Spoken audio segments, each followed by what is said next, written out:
Every month the dive team goes out and trains on a certain discipline, whether it's diving or swift water, and this month happens to be swift water month, so we're down here at the river. Need more line to get to that guy. We got to be ready for when the call comes in, so if we haven't trained, then we could be rusty, and we're also trying to train newer members to bring them up to par so that when we actually get a call for an emergency, we can come out and operate as safely and as efficiently as we possibly can so that we can both effect a rescue, but also not put ourselves in more danger than we need to.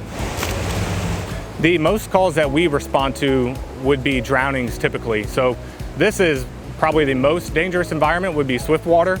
However, it's not the most amount of calls that we run. We normally are going out to rivers, lakes, ponds, but more for drowning emergencies where someone has been on a boat and fallen overboard, or someone went swimming and did not return, or distress calls. And so we go out and investigate that. We have run calls with all ages, whether it is elderly guys that are out fishing and happen to fall over the boat. Young people have been recovered from this river not far from here that were college age after going for a swim and beyond their confidence level and didn't make it out. But we've also, we do dive for children, we dive for anybody, and there's no telling who the next call is going to be for.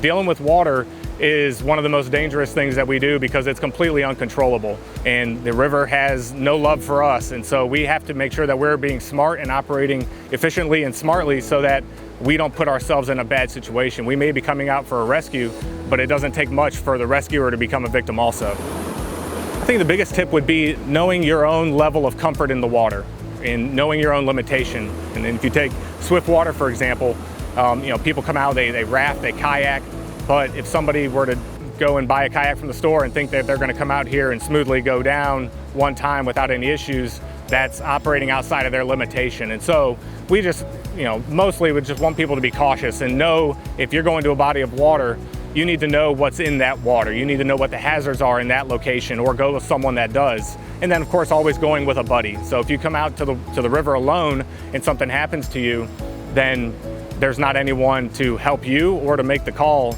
to get us on the way. So always having someone there, because they're truly your first responder, and then they're also the one that would call for the help if needed. I mean, a life jacket, of course, is, especially in a swiftwater environment, is key. Because like I said, it is uncontrolled. You cannot make the water do anything it doesn't want to do, and it's going to take you where it wants. And so life jackets, if you come down to the river, then shoes, water shoes would be a good one, because there can be debris, broken glass. Obviously with all the rocks in the river, there's a potential to hurt your foot. And then I guess a way to call people would be another good one. So making sure somebody has a way to contact help if something were to go wrong. Because a lot of times, folks love going out to the water, and we support that. We enjoy being out here. But it doesn't take much to exceed someone's comfort level, and they could easily find themselves in a situation that they're not prepared for, they don't have experience in.